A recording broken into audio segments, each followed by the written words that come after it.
Bienvenidos a esta sesión de lunes de plática con Creston. Juan, son 6:05, si gustas podemos empezar para que puedas dar la bienvenida, por favor. Y Sí. muchas gracias a todos. Sí, gracias. Hola, buenas tardes. Los saluda Juan Espinosa. Les agradecemos su presencia, en especial al doctor Emilio Álvarez y Casas, senador de la República, que nos va a estar platicando hoy pues un tema importante, dilemas del México contemporáneo. Voy a leer su semblanza. Gracias, doctor, por estar con nosotros esta tarde.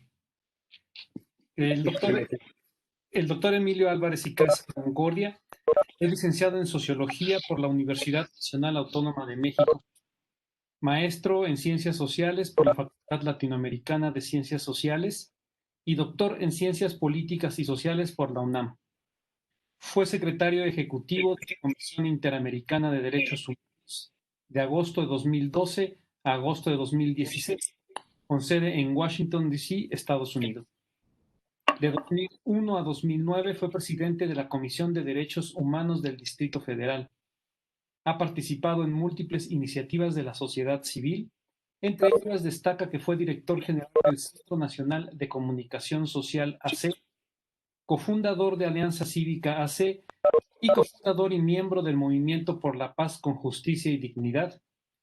Adicionalmente, ha sido miembro del consejo de más de 10 organizaciones de la sociedad civil, vinculadas a temas de derechos humanos, seguridad y democracia.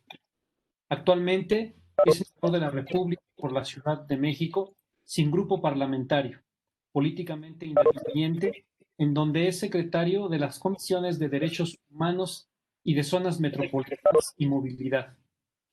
Asimismo, es consejero nacional de la Iniciativa Ciudadana y Colectiva Ahora. Pues los dejo con el doctor Emilio Casas, senador. Muchísimas gracias, Juan. Muy buenas tardes a todos y a todos. Me da mucho gusto encontrarles. Ya tuve una oportunidad antes de poder estar adelante de algunos de los integrantes de Creston y algunos de los amigos que ahí estaban en una reunión internacional. Muy particularmente saludo y abrazo a Enrique Pastor Escobar, que es un poco culpable de que yo esté aquí, ¿no? Ahí dirían los clásicos, la mano que mueve la cuna, ¿no? Bueno, pues le agradezco muchísimo, Enrique, su iniciativa, su proactividad, porque bien pienso que este momento, si bien presta para que nos preocupemos, creo que es un momento más importante para que nos ocupemos. Y me parece que esta posibilidad que nos brinda la tecnología nos ayuda. Eventualmente muchos de ustedes ya estaban familiarizados con el uso de estos instrumentos, pero eventualmente con la pedagogía Golpesori, pues la pandemia nos vino a empujar, ¿no? Nos vino a dar unos empujones y unos zapes y unas cachetadas para familiarizarlo aún mucho más. Y bueno, eventualmente esta tal vez pueda ser una de las vías justo para compartir ideas, para encontrarnos, para pensar en voz alta, que bien sea este contexto. Y quisiera compartir con ustedes algunas ideas. Justo me pareció que la idea más provocadora de poner este título de los dilemas de México. Y quiero compartirlo desde dos, digamos, el saque, un diagnóstico desde dónde nos paramos.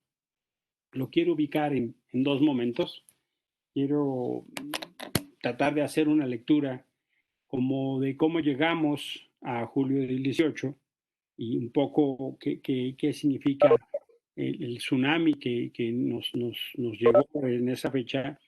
Y luego quisiera, más en la lógica de diagnóstico, compartir desde mi punto de vista dónde estamos parados hoy, ¿no? Algunos elementos, para luego pasar en una segunda conversación por dónde le seguimos en estos dilemas, en estos diagnósticos. Quiero anotar como 10 pistas de lo que a mí me parece importante en este momento país.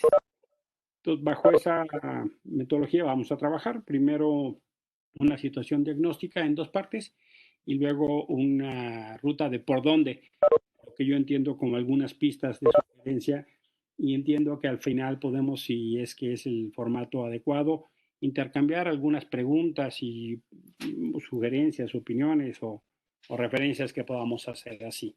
Entiendo que al final podrán hacerse las preguntas. Si alguien quiere ir anotando, pues ya al final podrá ser eventualmente más fácil. A ver, miren, yo quiero partir en esta situación de dónde nos paramos, tratar de hacer un poco una lectura de las cosas que llevaron a un julio del 18. Y quiero empezar partiendo por la idea de que me parece que venimos de un pasado indefendible. Hay cosas que en este país son absolutamente, eh, pues si no indefendibles, muy difíciles de defender.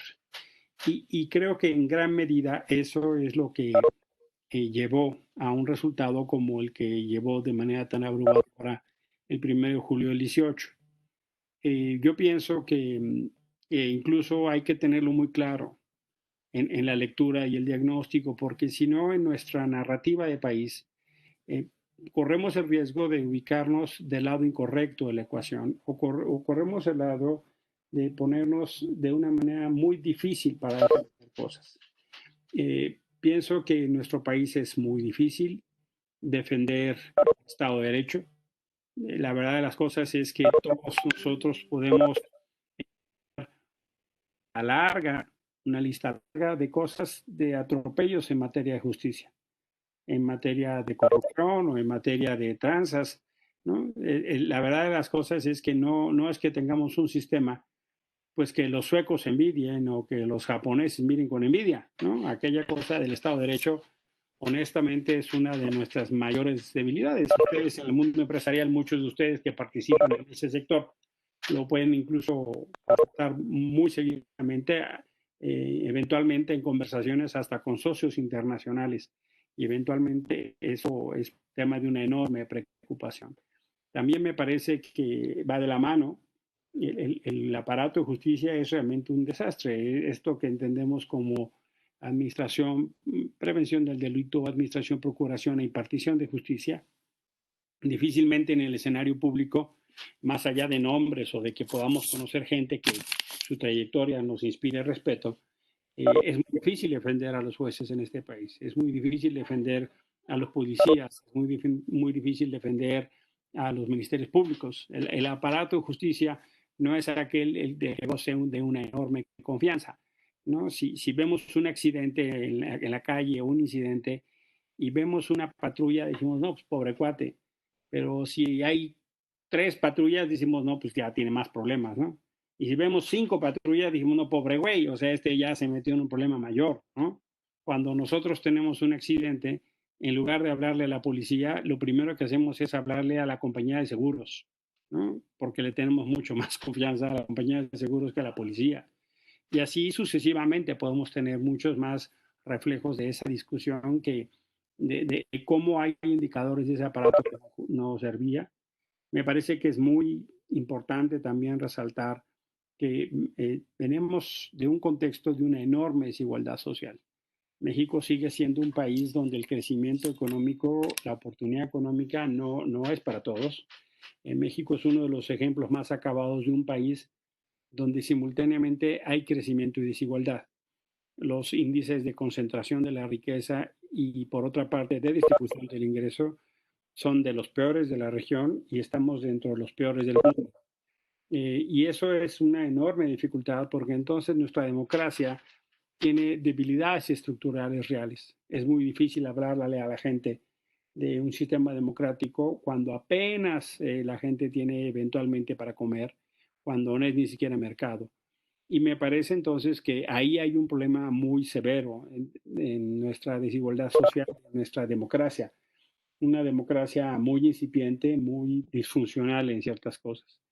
Y como parte de este primer diagnóstico, creo que no podemos dejar de señalar el problema de las violencias. México está en un acorde con los indicadores que da la Organización Mundial de la Salud.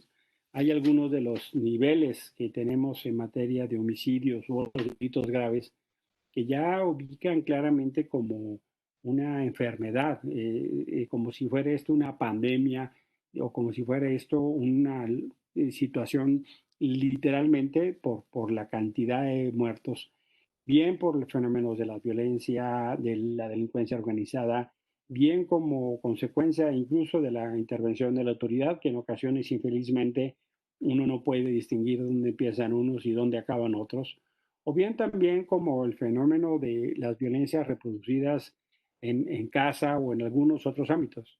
Hoy sabemos que prácticamente 6 de cada 10 mujeres han tenido fenómenos de violencia intrafamiliar y que no es que haya un Jack el Destripador ahí suelto o una legión de Jacks ahí literalmente que lo puede hacer, sino que sabemos que muchas veces las diferencias en casa infelizmente se resuelven a golpes y que esencialmente las mujeres, las niñas y los niños son quienes más sufren esta situación. Tenemos una situación realmente crítica. De manera que yo creo que es importante de cara al futuro de lo que viene, de cara justo a nuestro dilema de país, que nos ubiquemos en el dilema futuro y no en el dilema de pasado. Eh, no podemos defender estas cosas. No podemos defender la existencia de la corrupción, no podemos defender un sistema de partidos que no estaba trabajando bien, que incluso eventualmente es lo menos malo que tenemos en términos de la disputa civilizada por el poder, pero que no está funcionando del todo bien. Me hago cargo que son elementos básicos de nuestro sistema democrático, nuestra apuesta democrática, y queremos que funcione. Queremos que funcione la democracia, el Estado de Derecho, el sistema de partidos, la distribución de la riqueza, que disminuya la violencia, pero creo que es importante en el debate público, en la narrativa pública, que no nos ubiquemos como si estas cosas en verdad funcionaran en México, porque luego de repente yo escucho a algunos actores que dicen cosas como si en verdad existieran en México y creo que eso los desconecta, los disocia, los aleja de mucha gente que tiene una auténtica indignación, molestia y preocupación del estado de las cosas que teníamos. Los niveles pues, no solo de corrupción, sino de inoperancia de muchos de estos temas, realmente tenían una hartazón enorme y creo que por eso es importante, porque entonces yo creo que en el dilema de dónde nos paramos, el primer dilema que yo diría es un dilema de futuro. La disputa entonces es si tenemos claro el diagnóstico de dónde estamos parados. Entonces la disputa es por el México que se quiere construir, por hacia dónde queremos que México transite y no en el debate del regreso, no el debate de la defensa del pasado o algunas de las ideas que luego López Obrador tiene de querer regresar al pasado. Me parece que todo lo contrario. Pero tenemos que empezar por reconocer claramente las cosas que no funcionaban, porque algunas de ellas, en mi opinión, honestamente, son indefendibles. Ahora bien, dichas así las cosas, y como lugar de situación, como dónde nos paramos en este contexto, quiero brincar en el tiempo para llegar al momento al que nos encontramos.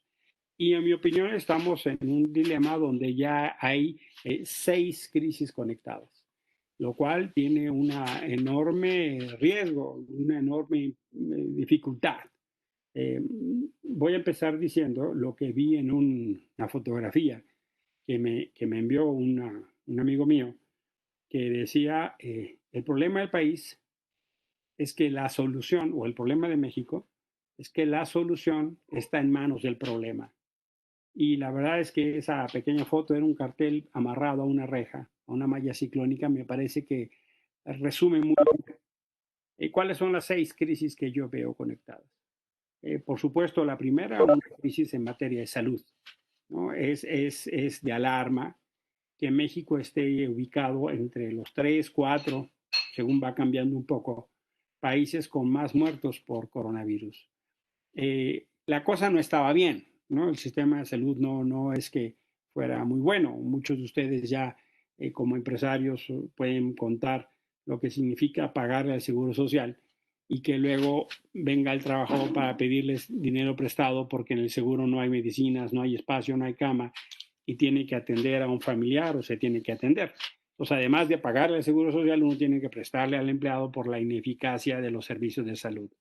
Bueno, si eso no fuera suficiente, esta pandemia nos agarra literalmente en un pésimo momento, fuera de base, porque el tránsito entre el muy mal logrado tránsito de el Seguro Popular al INSABI, el nuevo instituto creado en esta administración, es realmente un desastre, ¿no? Fue una pésima planeación. Aquella apuesta, modelo de compras consolidadas, según esto, para evitar la corrupción y que entonces se pudieran hacer grandes compras de medicamentos, ha resultado también en un desastre, ¿no? El caso probablemente más dramático es el caso de lo que hemos visto en la opinión pública, niños o personas enfermas de cáncer, ¿no? Ahora, los datos que nos dan recientemente es que la construcción del sistema de salud para atender el coronavirus ha dejado a 1,5 millones de personas sin atender sus otros tratamientos. Pero luego va a venir el rebote de todas las personas que han postergado su tratamiento y que en el sistema público no han tenido capacidad, porque volcaron toda la capacidad para atender esto, pues sí, pero llega un momento en que si la gente no tiene recursos para pagar por la vía privada y eso se encuentra espacio, pues esta crisis en materia de salud se va a agudizar. De manera que no solo es el fenómeno del coronavirus, que yo creo que el indicador más claro de la pésima gerencia que se ha hecho este tema es que México ocupa uno de los lugares principales en el mundo de las personas que han muerto. Pienso que el indicador se convirtió en camas ocupadas y no en personas que evitaron el contagio. Estados Unidos tiene una muchísimo menor tasa de México, tiene muchísimo más contagiados, pero muchísimo menos muertos. Estoy hablando en proporción. De manera que la primera crisis, y me parece la más severa, es una crisis de salud. La segunda es una crisis económica y que también, como el tema de la salud, nos tomó en un mal momento. ¿Qué quiero decir con esto? Que ya veníamos de un decrecimiento, por decirlo con sus letras, no un estancamiento, teníamos ya un crecimiento prácticamente negativo, en algunos ámbitos mucho mayor. Platicaba en algún momento con Enrique Pastor durante la dificultad, por ejemplo, de cómo durante el 19 muy difícil para nuevas personas que querían hacer negocios o gente que buscaba a Creston, ¿no? Pues no era esencialmente un modelo de nuevos negocios, ¿no? Eventualmente era un modelo de reducción o cálculos, muchos de ustedes son contadores. Bueno, pues entonces calcúlame si reduzco el tamaño, cuánto me cuestan las liquidaciones, o he recibido comentarios de contadores que me dicen, nunca en mi vida había calculado yo tantas liquidaciones. Y ya el 2009 fue justo un muy mal año, un muy mal año. Y en ese contexto viene la pandemia. La verdad es que otra vez estamos viendo una pésima gerencia, a diferencia de países como Chile. Chile decidió poner hasta el 7% de su Producto Interno Bruto para la mitigación del impacto del coronavirus e incluso en este fenómeno de tratar de no romper cadenas productivas. El daño es mayor y ya todos los economistas de todas las escuelas, sean clásicos, keynesianos, marxistas, de lo que ustedes quieran, todas las escuelas de pensamiento decían que esta crisis sería mayor o menor en función de las medidas que se tomaran y tendría entonces la profundidad y la duración en función de qué medidas se tomaron. Infelizmente, el caso mexicano tiende a ser uno de los casos donde los efectos serán muy hondos y muy profundos y muy largos, porque justamente la decisión que se han tomado, pues en lugar de tomar una serie de medidas de política pública contracíclicas, están haciendo exactamente lo contrario.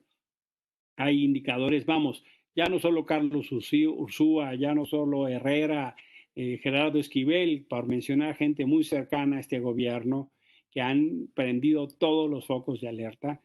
Y para mí el indicador más desafortunado es aquella expresión del presidente cuando dice, hombre, que quiebren las empresas que tengan que quebrar. Y me parece que el presidente no acaba de entender ni el rol social de las empresas, ni su importancia, ni su significación, y eso para mí es justo uno de los mayores indicadores de preocupación. La tercera crisis también era una crisis que ya teníamos y que infelizmente está tomando una mayor dimensión. Es el caso de la crisis de inseguridad. 2019 rebasó los números de violencia de 2018 y si sigue el escenario tendencial como va, 2020 va a ser el año más violento. El fenómeno de las violencias no para. Y eso que este presidente cuenta con herramientas que nunca contaron Enrique Peña Nieto y Felipe Calderón. Cuenta ya con una Guardia Nacional, cuenta con la participación de las Fuerzas Armadas en labores de seguridad pública, incluso con cobertura legal.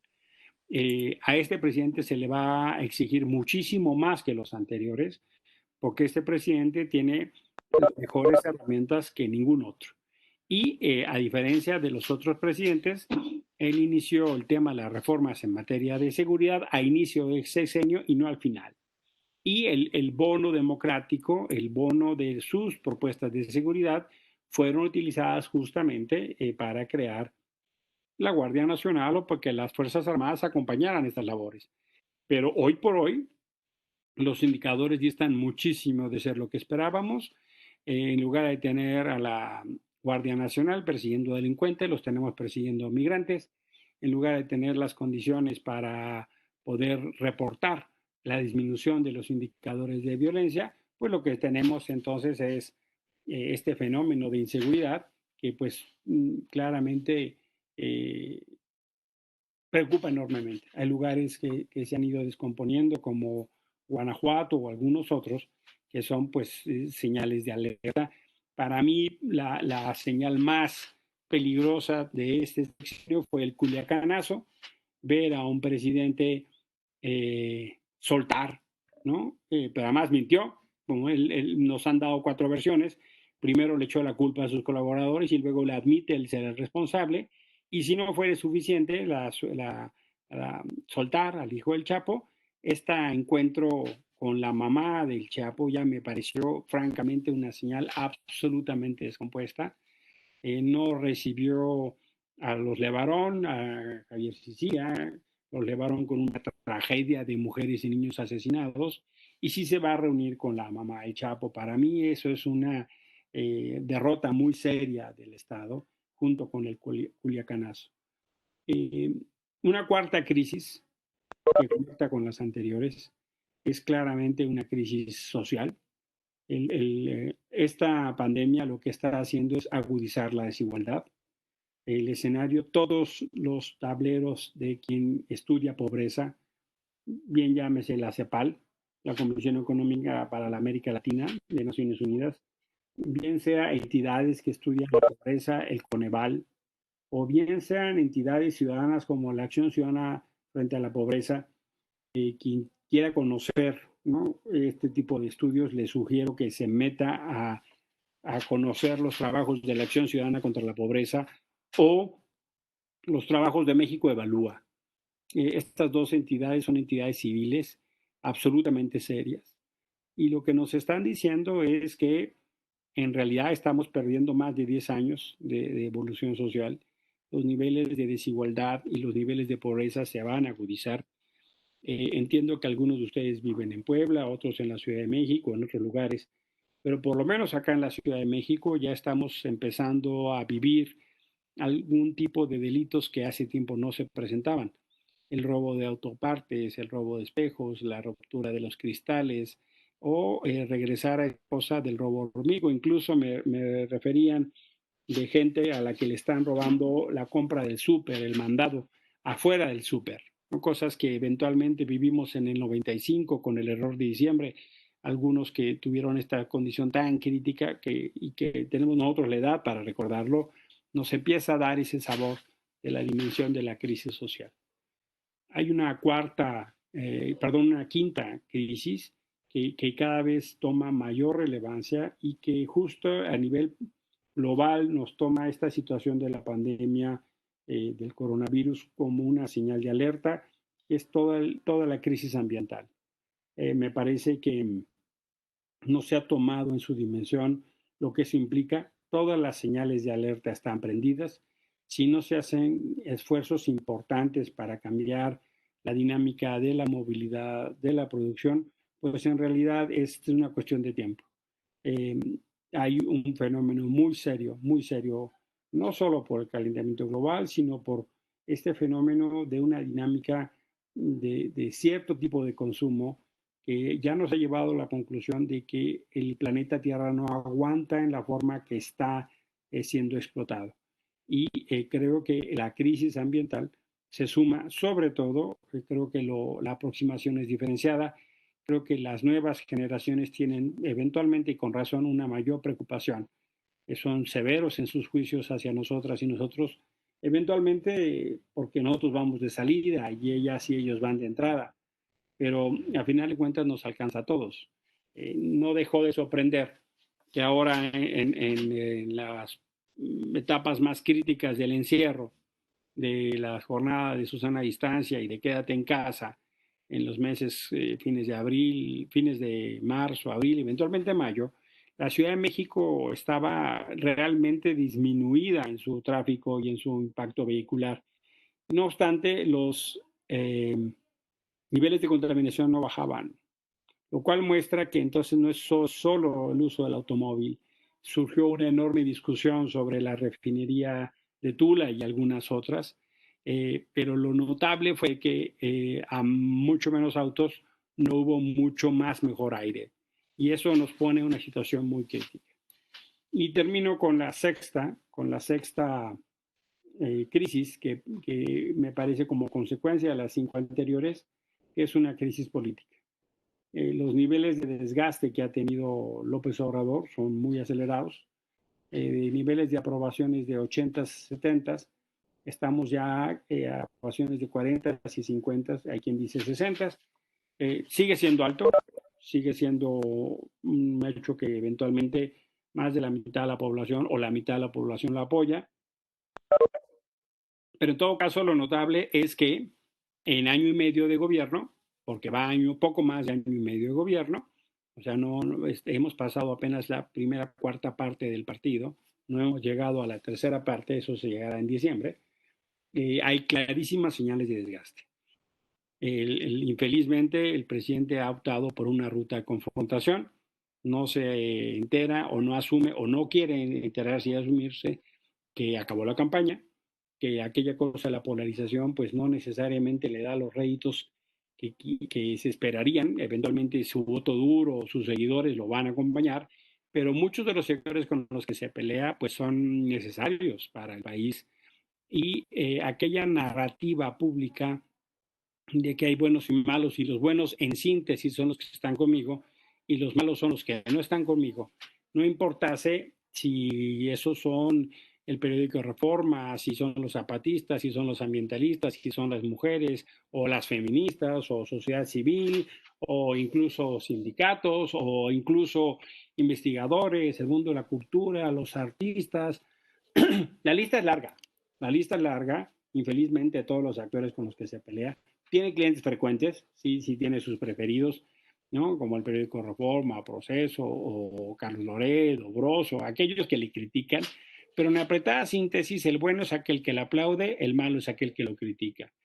Y puede haber malos muy malos, que antes eran la mafia del poder, o que son gente corruptísima, o gente con un precedente nefasto, que ahora como le han apoyado, les son de utilidad, pues son parte de los buenos. Ahí tenemos la muy controvertida figura de Televisión Azteca, Ricardo Salinas, que antes era de los más malos de Malilandia, y ahora tiene unos contratos jugosísimos en seguros. La SEP le dio un contrato para más de 3,000 millones de pesos en seguro. Claudia Sheinbaum le dio un contrato de 800 millones de pesos por seguros, por solo poner 2 ejemplos, ¿no? Ya no hablemos de esta cosa que se les paga por la transmisión educativa. Que si quieren, hay quien me decía en una conversación, oye Emilio, no dejes de señalar la crisis educativa. Tiene razón, pero creo que es debido incluirlo dentro del tema social. Pero en todo caso, me parece que además tenemos una preocupación, yo diría fundada y legítima, de esta crisis política, ¿no? De un presidente que es la versión tropical, o como decíamos antes con la videocasetera o el CD o el Blu-ray, una región 4 de Trump, ¿no?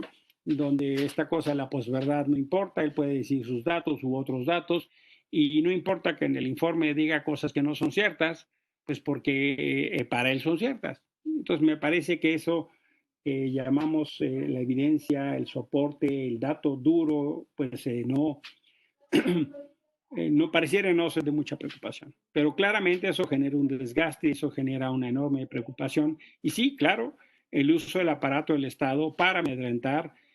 Santiago Nieto en la UIF ha sido una figura muy controvertida porque es más o menos el tribunal, es el fiscal popular, ¿no? Y va a la mañanera y señalan y culpan, no importa que sean o no culpables, el tema es solo poner el dedo flamígero, y me parece que todas esas cosas están contribuyendo muy decididamente a un contexto de crisis política. De manera que con esto terminaría yo la primera parte, en estos dos fenómenos de diagnóstico, aquel dilema de cómo nos paramos, dónde nos paramos, y creo que entonces no podemos defender el pasado indefendible. Y segundo, un momento de crisis conectadas que son preocupantes, no solo de México, esto hay que decirlo, hay que así subrayarlo, es un fenómeno global, el impacto será global, pero eventualmente podemos ver algunos lugares que tal vez las decisiones que han tomado puedan acelerar que el impacto no sea tan prolongado. Dicen que mal de muchos consuelo de tontos, pero el fenómeno de la crisis es global, pero creo que sí tiene México sus particularidades.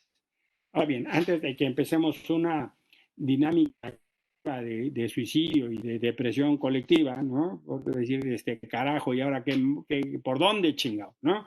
No se trata solo para poder compartir una situación. Déjenme darle lo que en mi opinión son algunas de las 10 pistas para dónde podemos entrar más que la preocupación, sino la ocupación. Creo que, y por eso decía al principio, creo que es un momento privilegiado para que gente con relaciones, con capacidad, con visión, con formación, con recursos, pueda hacer cosas, porque la gente que aquí está, pues es ese tipo de gente. Es gente que tiene recursos, que tiene capacidad, que tiene visión. Y si este tipo de gente no es la gente que se ocupa, entonces ¿a quién podemos apelar? Diría el Chapulín Colorado. Entonces, ¿a quién? ¿No? ¿Quién nos podrá salvar? ¿No?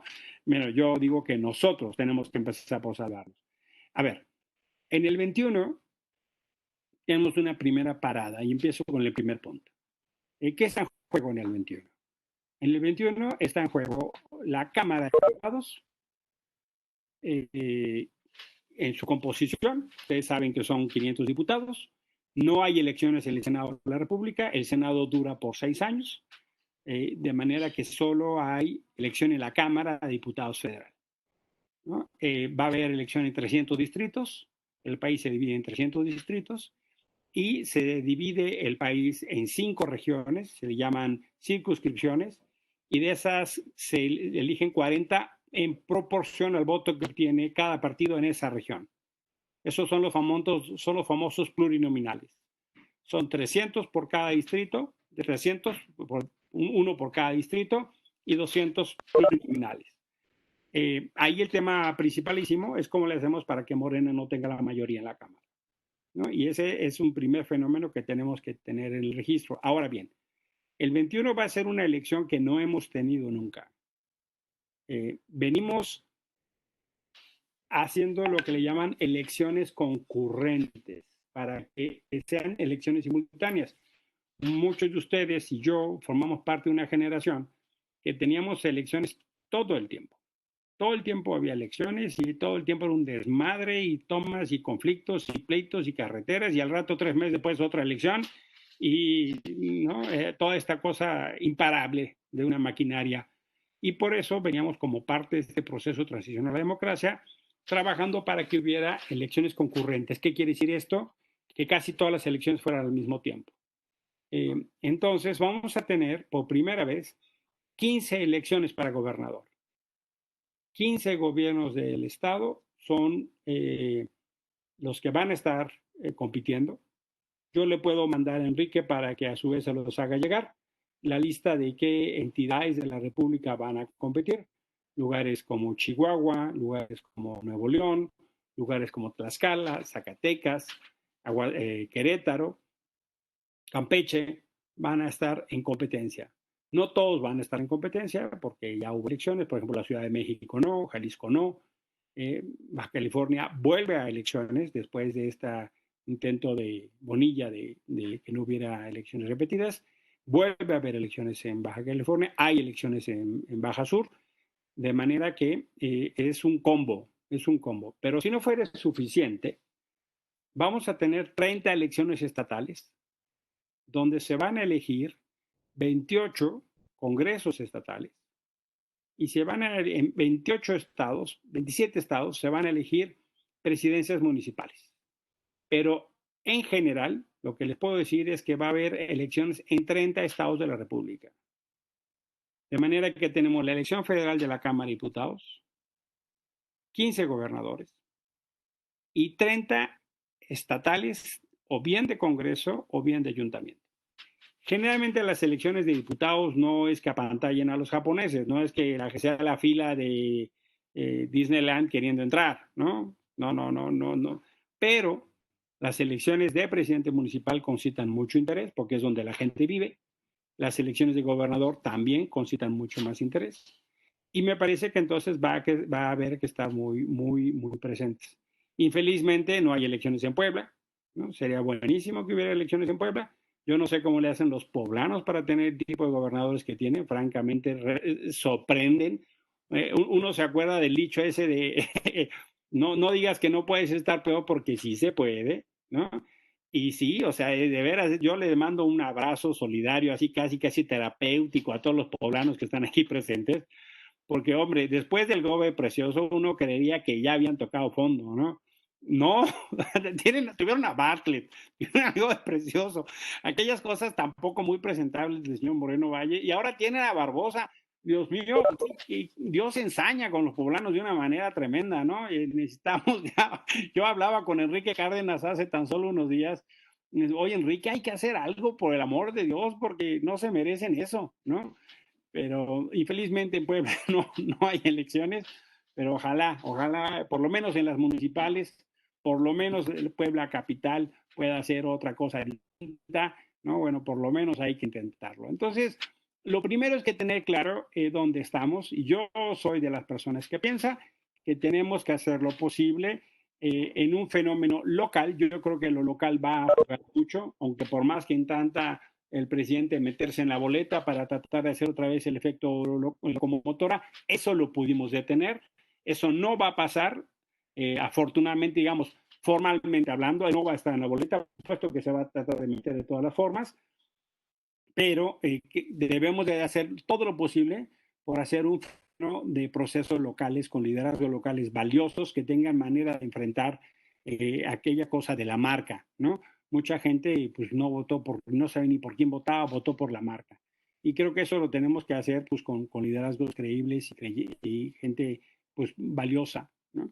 Ahora bien, la segunda parada, y con esto voy al segundo punto, es la revocación del mandato en marzo del 22. López Obrador quiso hacer la revocación del mandato en esta elección, pero nos parecía que era una trampa, esencialmente en la Cámara de Senadores, lo logramos detener. ¿Y por qué lo logramos detener? Porque si él iba otra vez a la boleta, pues creíamos que podía correr otra vez el riesgo de lo que pasó en el 18, ¿no? De que jaló, ¿no? Para que se le votara en todas las boletas a Morena. Cuando, miren, les doy el dato, por ejemplo, en la Ciudad de México.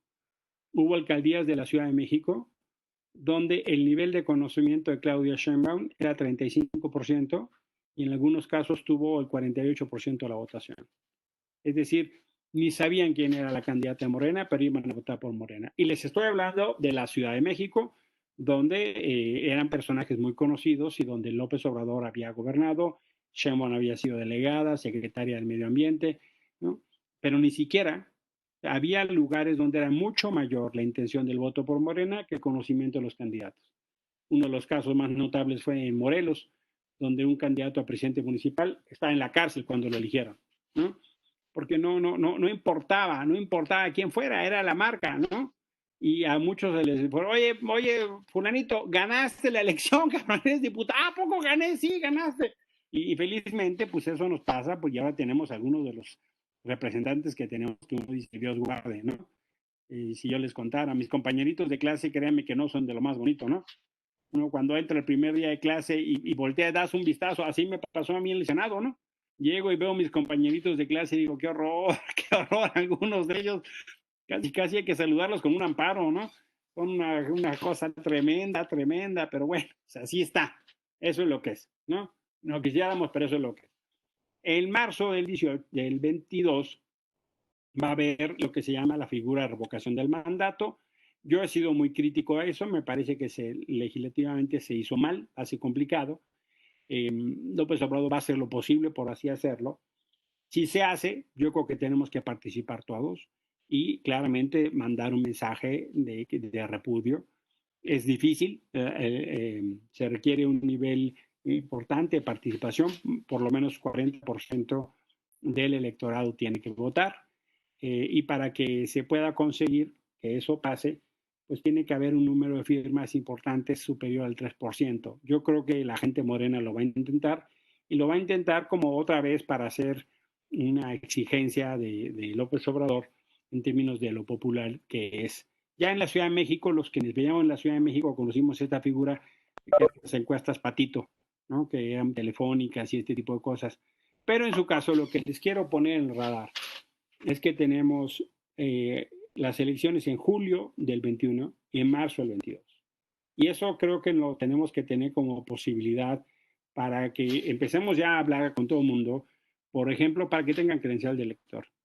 No vaya siendo que no esté actualizada la credencial de elector. No vaya a ser que te roben la credencial de elector. No vaya siendo que, por ejemplo, la gente hagan, yo les sugiero, al menos yo estoy haciendo eso en distintos espacios, campañas pues, para actualizarle la credencial para que podamos todos votar. No vaya siendo que no tengamos pinche credencial, ¿verdad? O sea, ¿y cómo así? ¿No? Yo sí les invitaría, por el amor de Dios, a que el día de elección no se vayan de vacaciones, no hagan conferencias ese día, o sea, ese día vayan a votar. Ya necesitamos responder en los términos de nuestra propia democracia, en los términos que nos hemos dado, porque creo que ese es un problema real. Tenemos el riesgo de que haya una desilusión grande y que la gente no vaya a votar y que entonces gane la abstención, ¿no? Y eso creo que sería un pésimo escenario. Yo sí creo y les invito a que desde ahorita vayamos teniendo esas dos pistas en el radar con una clara lógica de participación y tener cómo hacerlo. Con eso voy justo a la tercera idea, que es esta idea de la participación ciudadana. Déjenme decirlo en síntesis. Tenemos que hacer propio lo público. Lo público es propio y creo que sí tenemos que concientizar en nuestros ambientes familiares, personales, profesionales, que se necesita esta cosa de tener credencial, de votar, de participar, de hacer saber, ¿no? Y eso es clave para poder dirigir condiciones de ser tomados en cuenta. Las elecciones en el 18 con todo y todo, a final de cuentas, solo una tercera parte votó por López Obrador. 30 millones no votaron, 30 millones votaron en contra y 30 millones votaron por él. 60 millones no votaron por él. Pero él gobierna como si hubieran votado por él 85 millones de los 90. Pues por eso creo que tenemos un margen importante de actuación y yo sí creo y los invito mucho a que se sumen en los ámbitos que puedan. Me parece que uno de los liderazgos más importantes que se está construyendo es Coparmex. Muchos de ustedes pueden tener espacios, cercanía con esos grupos empresariales o cámaras, pero creo que Coparmex es quien está teniendo el rol más importante de visión de participación ciudadana. Les sugiero que se acerquen, que se informen y que no lo dejen un poquito para ver si les llega, ¿no? Yo invitaría a esa idea. La cuarta pista, pienso yo que este sí es un momento de expresiones públicas. Creo que es importante empezar a sacar algunas ideas en redes sociales.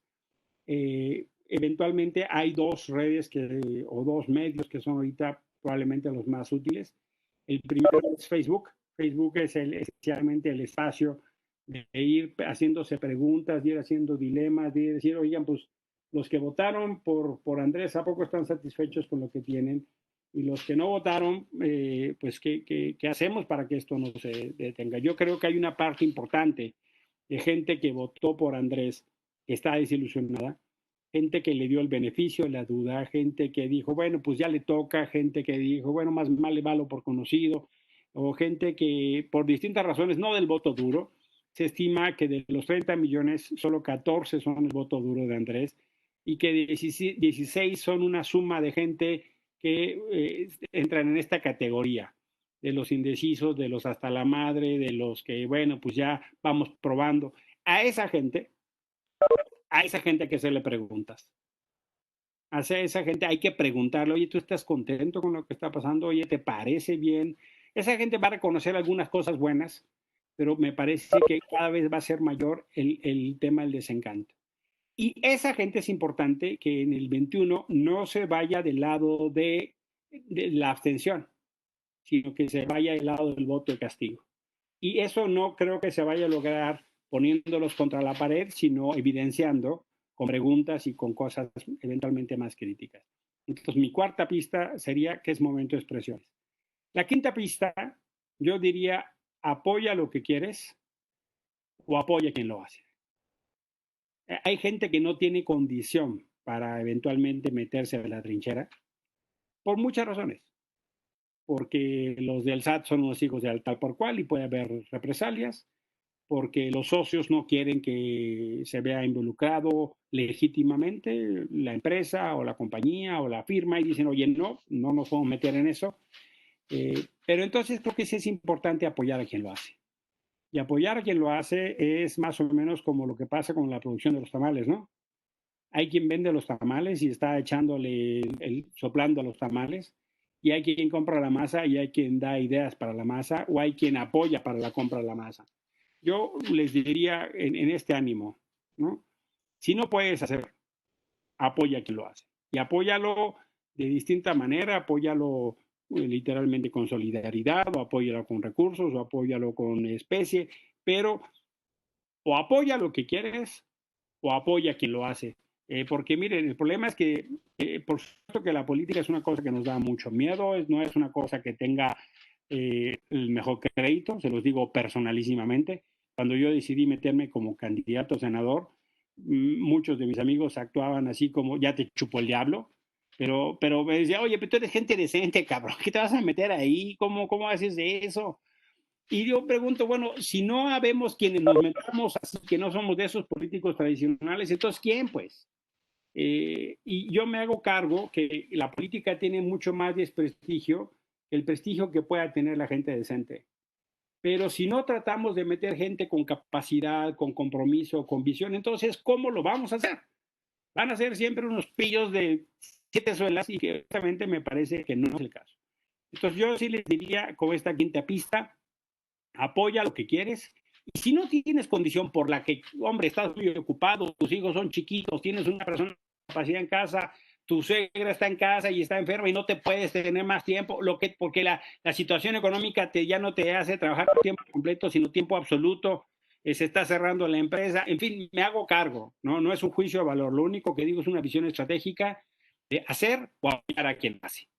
La sexta pista es una pista muy pragmática, muy puntual. Miren, yo sí que hay un debate de narrativas muy fuerte. El presidente todos los días hace un show. El programa de gobierno esencialmente eso es un reality show que se conduce en las mañaneras y yo pienso que tenemos que apoyar a quienes están intentando hacer una rendición de cuentas crítica, quien está leyendo la realidad de manera crítica, quien pone datos, quien pone evidencia, pero esa gente no solo está bajo ataque, sino está bajo una enorme presión económica, pues porque se ha disminuido la publicidad privada, la publicidad oficial, por supuesto.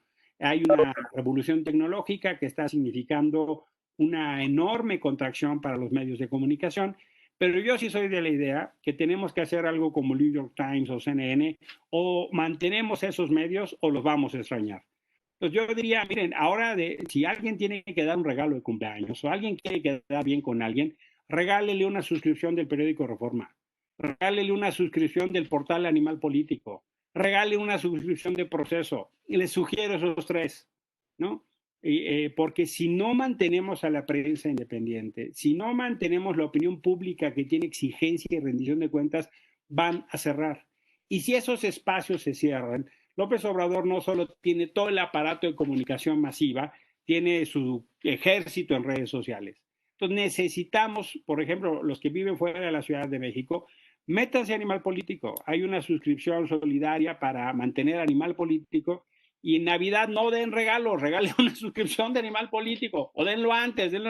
Mantengamos a esas voces independientes, porque si no las mantenemos, se va a asfixiar y si se pierde la libertad de expresión, se pierde parte del oxígeno de nuestra democracia. Entonces, yo diría, apoyemos a los medios que están haciendo un trabajo de rendición de cuentas.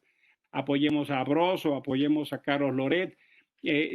Métanse a YouTube y suscríbanse a sus canales. Mientras ellos tengan más suscriptores en YouTube, pues van a tener más posibilidades de tener publicidad. Entonces, todos nosotros deberíamos como tarea suscribirnos al canal de Broso, suscribirnos al canal de Loret de Mola en YouTube, en Facebook. O sea, esas voces críticas, porque si se asfixian esas voces, todos perdemos. Todas perdemos. Entonces, eso me parece que es una cosa muy puntual de acción, de vamos a fortaleciendo con esa capacidad ciudadana las voces que están siendo críticas. Y es tan fácil como dar un like, ¿no? A veces no se necesita más que eso. Si se tiene condición para suscribirse a un medio, pues se escribe, y si no, denle like, ¿no? Porque creo que sí es muy importante. Esta para mí es la sexta pista. Le llamaré apoyo a la libertad de expresión libre, ¿no? Eso lo digo con toda intención. 7. Viene el momento de candidaturas ciudadanas. Hay quienes están haciendo distintos esfuerzos. Hay que exigir a los partidos que postulen a gente decente, ¿no? Y no esperemos hasta el final. Si todos aquellos que tengan expresión, forma, hagan saber que necesitamos nuevos liderazgos, que necesitamos que los partidos de oposición entiendan dónde están parados, porque me parece que si no lo entienden, pues nada más le hacen el favor a López Obrador, y eso no es así. Yo creo que es un momento para presionar por candidaturas ciudadanas. 8. Y creo que este tema es vital, es contra las clientelas y por los ciudadanos. Una duda que vamos a tener es si los programas sociales van a ser suficientes para comprar a la gente, o si la crisis económica es lo suficientemente grande como para que no alcance a comprar a todos.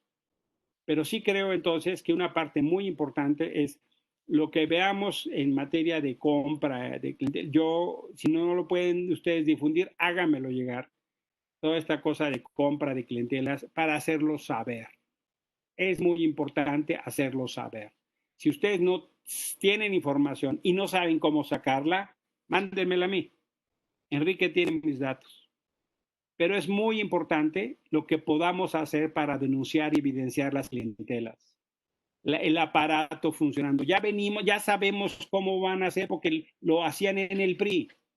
Todos nosotros tenemos eventualmente o canas o brillantez suficiente en la cabeza, ¿no? Según el tipo de perfil de la persona. Yo soy de esas personas que son brillantes, como se puede notar en la cámara, ¿no? Cada rato me dicen, este muchacho cada vez más brillante, ¿no? Bueno, todos nosotros tenemos edad porque vimos cómo era el PRI. ¿Y de dónde creen que viene una parte importante de Morena? ¿Y dónde creen que viene López Obrador? Pues ya sabemos qué van a hacer. Entonces, tomen evidencia de todo eso que sea clientelas, ¿no? Y háganmelo llegar. Y le buscaremos salida, ¿no? Para que por lo menos dicen, bueno, miren los diferentes cómo están gobernando, ¿no? Entonces, para mí, la pista 8 es contra clientelas y por ciudadanos. La pista 9, déjenme decirla así, no abandonar la plaza. Yo sé que hay mucha gente que está preocupada, yo sé que hay mucha gente que dice, ya nos cargó el payaso, esto cada vez se parece más a Venezuela, mejor voy a buscar oportunidades de negocio en otro lugar, pero si eso hacemos ahorita, lo único que hacemos es facilitar. Yo soy de la idea de que no toca abandonar la plaza, toca dar la batalla aquí, toca enfrentar aquí. Por supuesto que me preocupa algunas de las cosas que veo, no creo que estemos en el nivel de Venezuela, ni mucho menos. Eventualmente, no sé, los venezolanos decían lo mismo, decían, no, pues Estados Unidos no lo va a dejar, pero creo que un tratado libre comercio y 3.000 kilómetros de frontera hacen un factor de diferencia fundamental. Pero en todo caso, yo llamaría a no abandonar la plaza. Creo que sí es muy importante estar claros que déjenme decirlo así, hay que dar la batalla por México, ¿no? así literalmente. Y termino con la pista número 10. Yo estoy claro que es un momento de crisis, pero no toca aumentar las crisis, toca tratar de buscar el sentido de oportunidad. Yo no quiero llegar al día siguiente a las elecciones con el saldo de, ay, pues nos volvieron a ganar. No, yo quiero llegar al día de las elecciones y al día siguiente decir, los detuvimos en la Cámara. Yo estoy en el Senado de la República, Morena tiene la mayoría, pero no tiene la constitucional. Y eso sirve esencialmente como un espacio para detener. No somos eventualmente ahorita el único espacio que puede hacer eso. El Poder Judicial cada vez más doblegado. En la Cámara de Diputados pues no pueden hacer nada. Literalmente es una especie de taller de tolerancia a la frustración. Y el Senado es ahorita el único espacio que puede contener.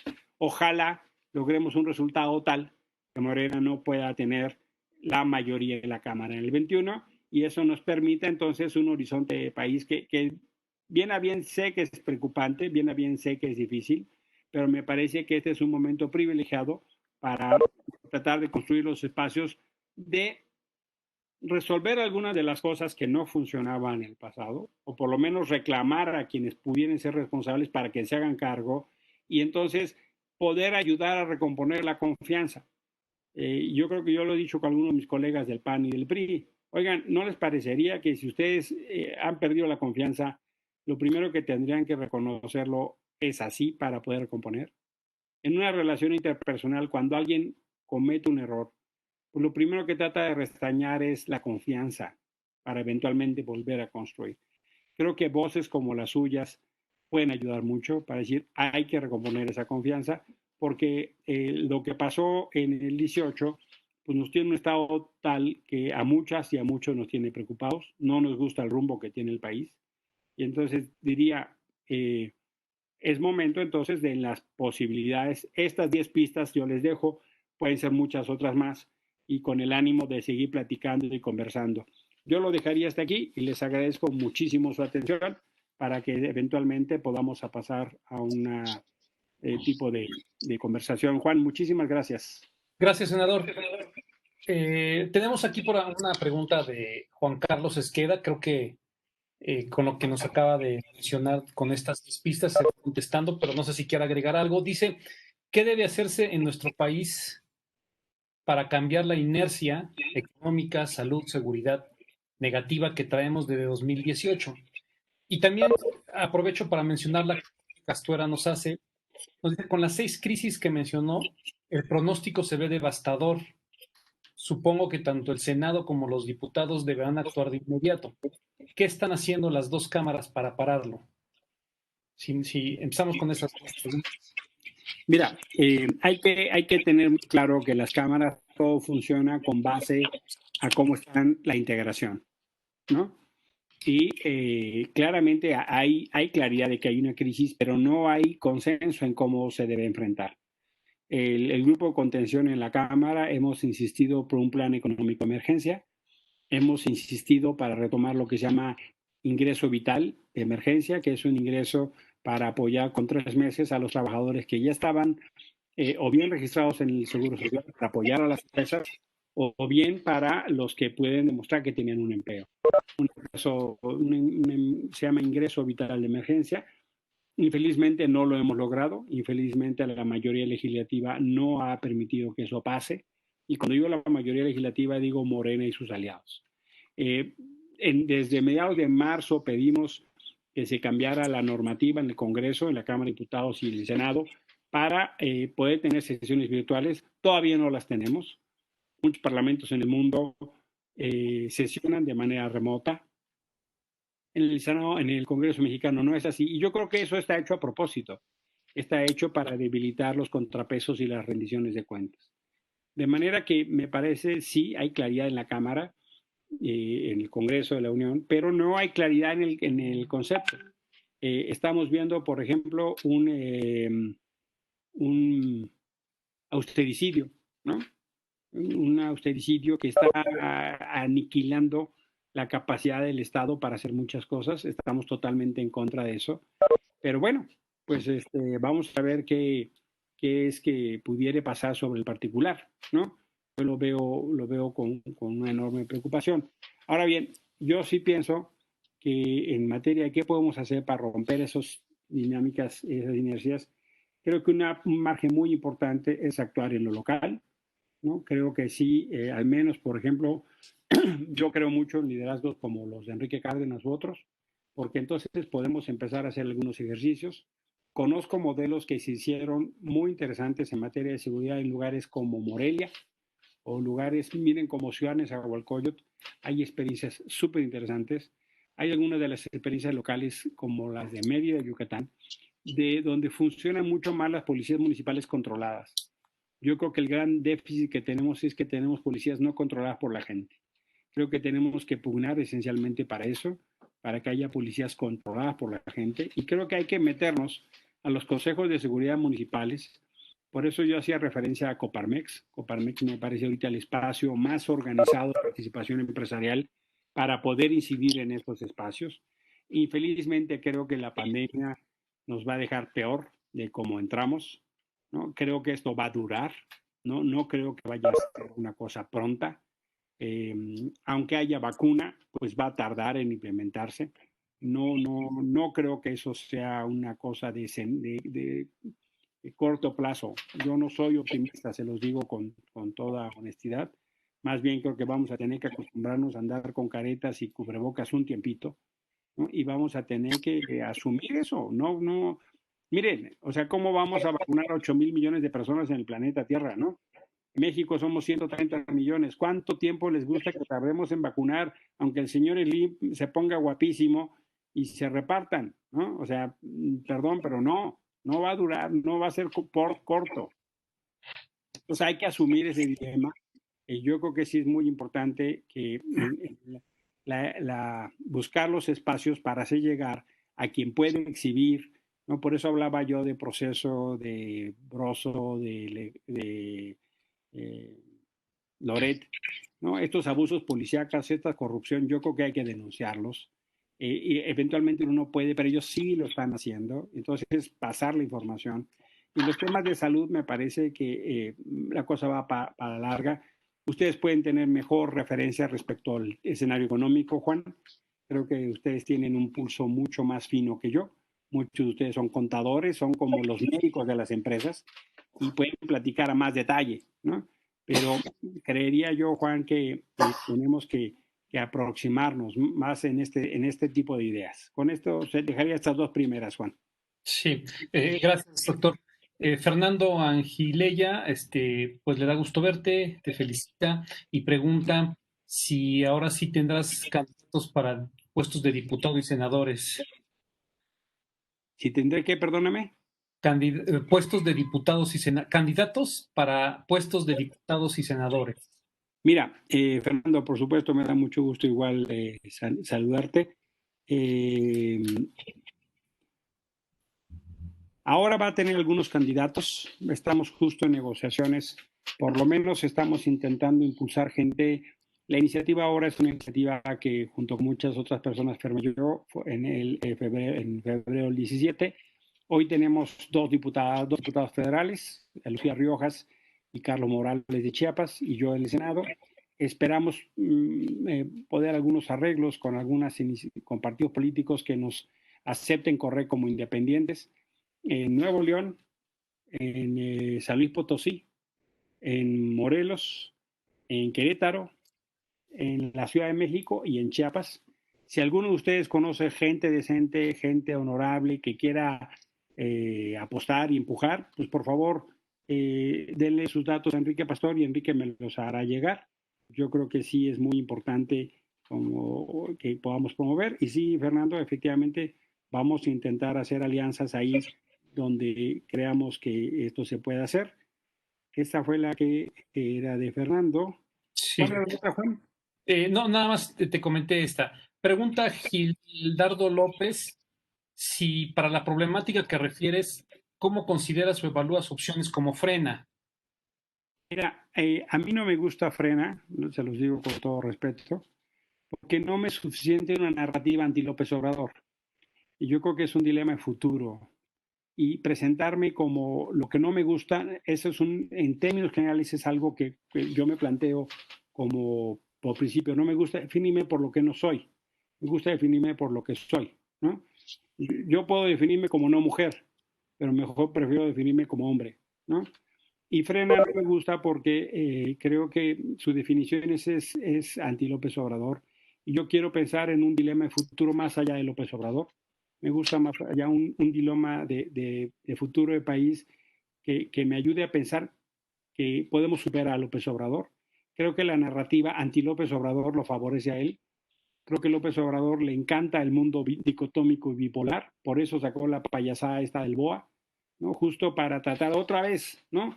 Los malos y los buenos. Él se mueve en la televisión blanco y negro, ¿no? Y creo que Frena es súper funcional para ese discurso. Creo que es jugar en la narrativa y en los discursos que él establece.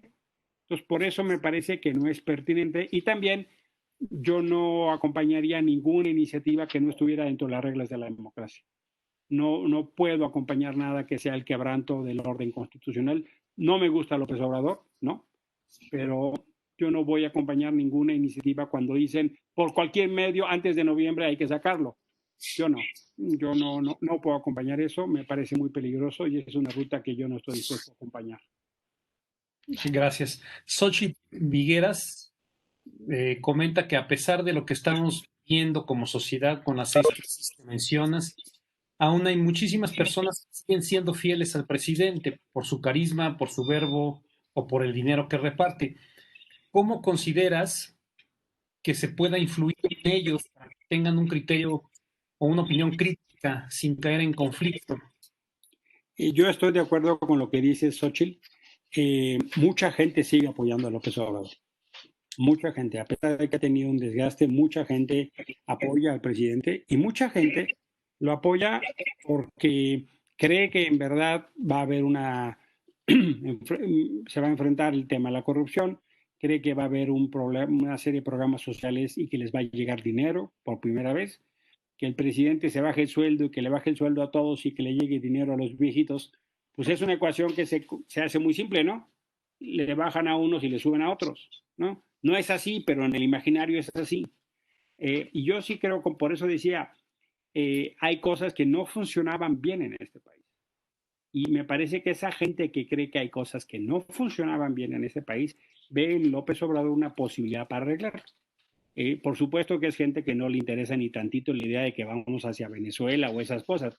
Está más ocupada en ver qué come, ¿no? Y pienso que López Obrador le está hablando a esa gente.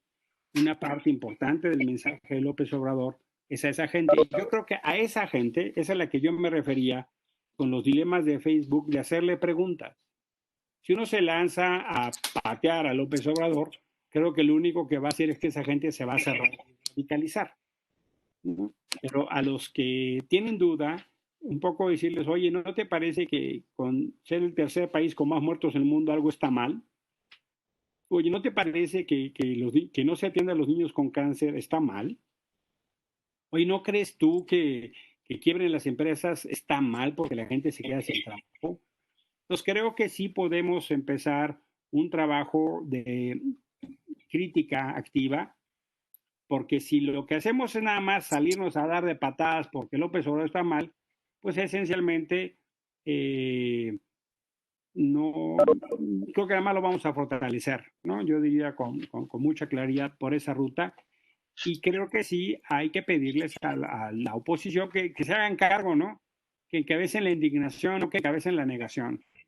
A mí me gustaría más ese tipo de oposición, ¿no? Aquí José García dice, Juan, que si Chumel Torres desde su trinchera también hace lo suyo, absolutamente estoy de acuerdo. A José le digo, acompaño mucho. Creo que a Chumel es alguien que hay que suscribirse a su YouTube, ¿no? Y seguirlo en Facebook, porque ese tipo de cosas fortalecen, ¿no? Eventualmente tiene algunas expresiones que pues no nos gustan mucho. Mis hijas, ellas se enteran por el Pulso de la República, así se llama el programa de Chumel. Ellas ven mucho más Chumel que yo. Pero entonces eventualmente veo a algunas personas que tienen acá su cámara que eventualmente son de mi edad. Bueno, pues díganle a sus hijos que vean a Chumel, ¿no? O que se suscriban a con Chumel, ¿no? Y yo estoy muy de acuerdo contigo, José. Creo que Chumel hace un buen trabajo.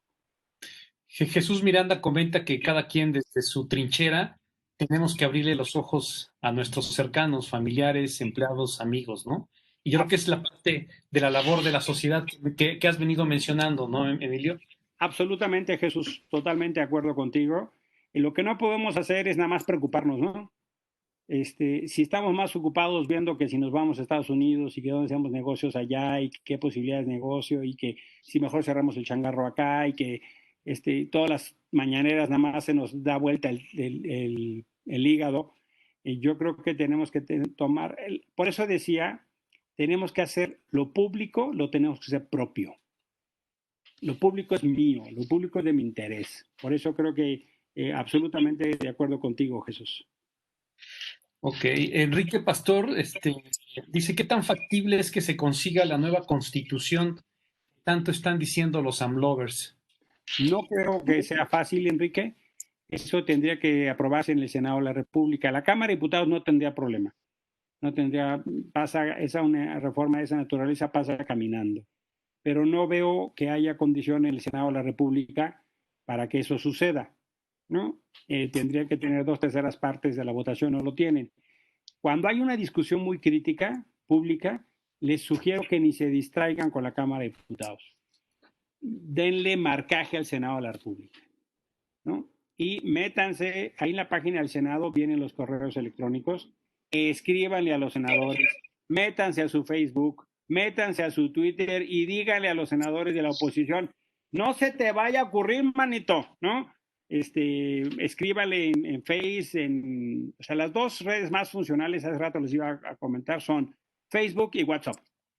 WhatsApp es esencialmente la de confianza, porque tú conoces a quien te envía el mensaje y si no lo conoces, no necesariamente tienes confianza.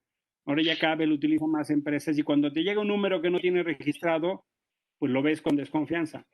Pero si te llega un video, un contacto, una referencia de alguien, eventualmente lo vas a ver. Los correos electrónicos no son así. Una buena campaña de correo electrónico es aquella cuando la gente abre entre el 8 y el 10% de los correos electrónicos. Esa es una buena campaña de correo electrónico. Cuando se abren entre el 8 y el 10% de los correos. Pero el WhatsApp no es así. La otra red, por eso López Obrador tiene tantos bots y tantos trolls, es Facebook, ¿no? Los dos espacios principales son esos. Y ya, bueno, para los chavos, pues Instagram se mueve mucho más. Métanse con el Senado, Enrique. Cuando haya una decisión crítica, no nos suelten, por el amor de Dios. El país es muy serio como para dejarlo solo en manos de los senadores. Carlos Saucillo tiene una excelente pregunta. Dice, senador, ¿qué opinión tiene de la salida de 10 gobernadores de la CONAGO? Mira, yo coincido con esos senadores de la CONAGO. Son gente que me gusta, que se esté moviendo, ¿no? Que están haciendo un contrapeso, me parece importante. No estoy seguro que sea buena idea salirse de la CONAGO, honestamente. Me hubiera gustado mucho más que den la batalla adentro de la CONAGO, ¿no? Y empujar desde dentro de la CONAGO, porque pierden espacios y trincheras. Y la política es como los gas, no hay vacíos, los vacíos se llenan, ¿no? Entonces yo personalmente apoyo a estos gobernadores, me gusta el posicionamiento que están haciendo, pero creo que salirse de CONAGO fue un error, ¿no? Honestamente así sí lo veo. Gilardo López agradece su plática y está de acuerdo con lo que usted está mencionando. Fernando Angilé otra vez pregunta, dice, ¿qué debe suceder para que de ningún partido salga algún otro candidato como el que hoy ocupa Palacio, dada la clase política que tenemos en México, salvo honrosas excepciones? ¿Y cómo hacer que el electorado empiece a pensar en el futuro y analice bien en el sentido que el voto de castigo no sirve para nada? Creo que es un tema importante de pensar en el futuro. Como mexicanos nos cuesta mucho eso. Mira, comparto la preocupación y la reflexión de Fernando. Generalmente, como la política es algo tan malo, la gente decente se aleja. Y entonces se va medio pervirtiendo. esta crisis de la representación no solo pasa en México, sino pasa en todo el mundo. Y por eso están llegando liderazgos como López Obrador, como Trump, o por eso llegó gente como Berlusconi, o llegó otra gente como Bolsonaro en Brasil. Son este tipo de outsiders, ¿no? Por la crisis del sistema político. Está pasando en muchos lugares en Europa. Pero eso también es un peligro, ¿no? Hay un libro muy bueno que me gusta, Cómo mueren las democracias, que habla justo sobre esta discusión. Yo creo que tenemos que asumir justo la exigencia de los partidos políticos como entidades de interés público, nos cuestan una fortuna. Y sí creo que tenemos que ser cada vez más exigentes a quien postulan. Yo creo que incluso no solo la 3 de 3, ¿no? Esta regla de su declaración patrimonial, su declaración de impuestos y su declaración de conflicto de intereses tiene que ser pública. Hay que pedirle a la gente, a sus empleados, que vean si la gente declara la 3 de 3 o no declara la 3 de 3, ¿no? Porque pues si es alguien que es como Trump, que no paga impuestos, ¿no? Y ahora lo van a obligar. ¿Cómo vas a ser un representante popular si no dices tus riquezas, no dices tus contactos y no haces declaración pública, ¿no? ¿Cómo así que no, que no pagas impuestos? Entonces creo que ese tipo tenemos que subirle la exigencia y efectivamente pasó que mucha gente dio voto de castigo al PAN y al PRI. O sea, infelizmente, la democracia sí funcionó para eso. El problema es que ahora tenemos quien está abusando de la democracia. Justo por eso digo que Trump y López son muy parecidos. Ahora tenemos que fortalecer nuestros sistemas democráticos para que no vuelva a pasar. Y eso va como nos pasó con el PRI, ¿no? Cuando abusaron y cuando engañaron, pues lo sacamos. Yo creo que tenemos esa experiencia y esa resiliencia como para poder apelar a ella, Fernando. Dice Xochitl de Nexos, Juan. Déjame, Sí, que parece comentarle. adelante. Veo gravísimo lo que está pasando en la revista Nexos, ¿no? Es del tipo de espacios Xochitl que hay que apoyar, ¿no? Porque me parece inadmisible, es inaceptable el tipo de multa y eso me parece a mí una administración de venganza. No tiene nada que ver. Por supuesto que yo no puedo acompañar bajo ninguna circunstancia lo que está pasando en Nexos Xochitl. Comenta también Eloy que otro medio importante pudiera ser el Financiero, ¿no? Que hay que Sí, sí, yo estoy de acuerdo, aunque creo que el Financiero llegará a las penúltimas consecuencias, no llega a las últimas, ¿no? Creo que se queda en las penúltimas, pero en todo caso creo que es un medio serio, ¿no? No es la hojita dominical de la Bloomberg ni del Cairo, ¿no? El Sí. Financiero me parece mucho más serio, por supuesto. Hay una pregunta de Rogelio García que nos dice, ¿por qué los empresarios están agachados y no sacan la casta? Mira, Pareciera ser que a lo mejor hay empresarios que están muy de la mano con el actual gobierno, ¿no? Y que hay otros empresarios que están como que fuera del escenario político. Y creo que esos pudieran ser un buen contrapeso.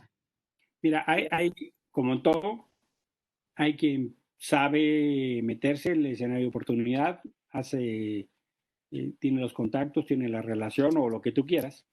Y hay un grupo de empresarios que está haciendo negocios, ¿no? Por eso citaba yo al más malo de Marilandia, de la mafia al poder de Ricardo Salinas.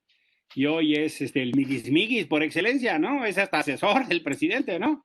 Le dan unos contratos que Dios guarde, ¿no? El señor Slim, pues ya va hasta construir parte del Tren Maya, ¿no? Y pues el señor Slim tampoco es muy tímida persona, ¿no? O sea, hacer negocios y otra cosa, pues va a hacer negocios, ¿no?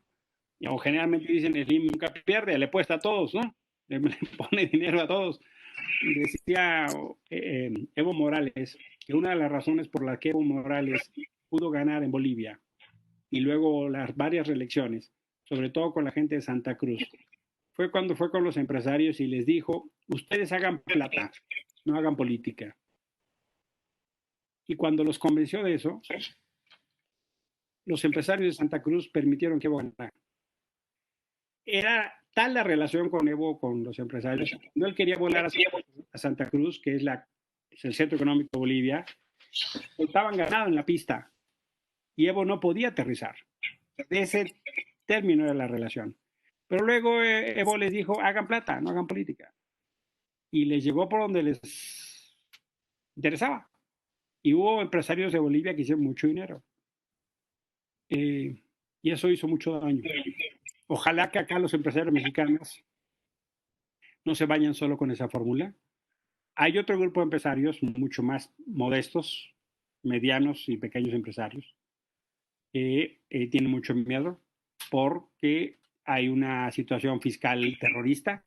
Este gobierno ha incrementado como pocos el terrorismo fiscal. Yo veo con una enorme preocupación todas esas reformas punitivas que se están haciendo.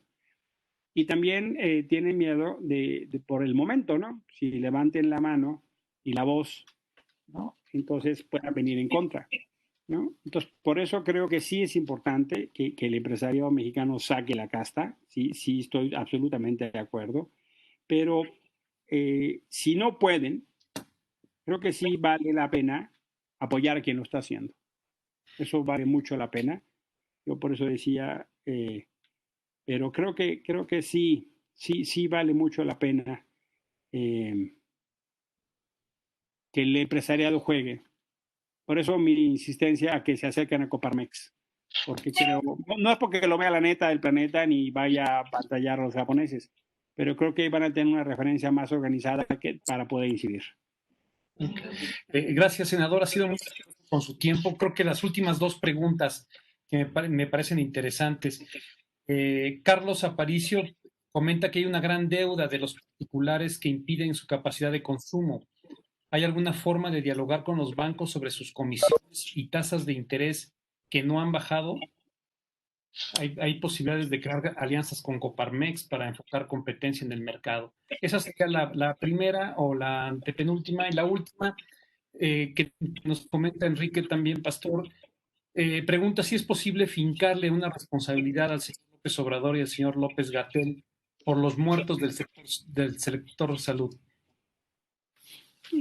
Voy a empezar de atrás para adelante. Sí es posible, Enrique, fiscar una responsabilidad, pero no es políticamente viable en este momento. No es políticamente viable porque se pasa por la vía de un juicio político.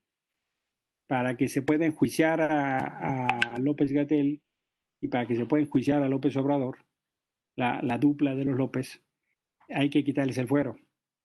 Y eso pasa por la vía de la Cámara de Diputados. Con la actual composición eso no va a pasar, ¿no?